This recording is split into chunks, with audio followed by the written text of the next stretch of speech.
The love police. Lovely. Yeah. And you're here why? I'm here to bring some absurdity and surrealism to an event which I believe is nothing but street theatre. The police here are, as we've seen at other G20s and other G8s around the world, dressed like Nazi stormtroopers for no reason. I have not seen a single person here causing any trouble. All I have seen are human beings enjoying their freedom, trying to walk around freely in the city, and they're being prevented from doing so. Like people dressed like they're about to invade Poland. What about the people that have smashed cars and the windows and spray painted? What about them? I think a proper investigation should be made to find out whether these people are members of the public or whether they might be funded and encouraged by the state as agent provocateurs, as has been exposed in the mainstream media, that Canadian police officers have been pretending to be protesters in order to bring about a crackdown on freedom. What they do is they smash windows and banks, they burn police cars with the full authorization of the state, and so that they can crack down and say that the protests were violent.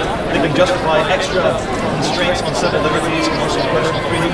I myself spent 21 hours in jail 2 days ago for the crime, the terrible crime of not showing my ID quickly enough to a sergeant, Toronto police sergeant in the Summit area.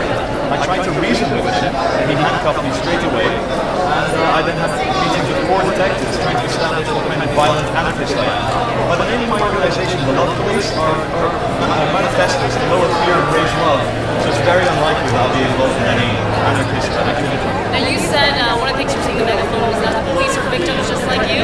Yes. Explain that. Well, underneath their Teenage Mutant Ninja Turtle black shells, they are also human beings. They have children, they have mothers, they have grandparents. They also have the same hopes and fears that we have. It's just that they are paid a salary to control us, and unfortunately, our dumbed-down society, they do this without questioning, they follow orders without thinking. And as we saw at the end of World War II at the Nuremberg trials, only following orders is not considered a proper defense. So who's the real enemy here then? There are no real enemies. We are all one. We are all infinite consciousness experiencing itself subjectively. Unfortunately, some people in our family of human beings have fear in their hearts, and they are the members of the global international finance elite, or the G20. What we have are a government who are not in fact running things. They will not leave power, money, and control to the people to decide over every 5 years. Anyone who believes that the politicians in charge of us are truly in charge of us are misguided and have become victims of propaganda. We are run by a very small about 13 families who truly run things. I am not a crazy conspiracy theorist. This is all mainstream media fact. Families such as the Morgans, the Rockefellers, the Rothschilds, and their tentacles involved in all the major banks, the IMF, the World Bank, the European Central Bank, the Federal Reserve.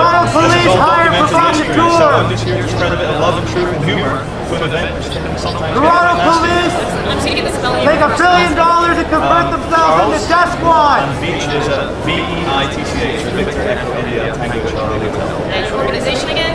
The Love Police. 9/11 was an inside job. Thank you very much. Yeah. Cheers.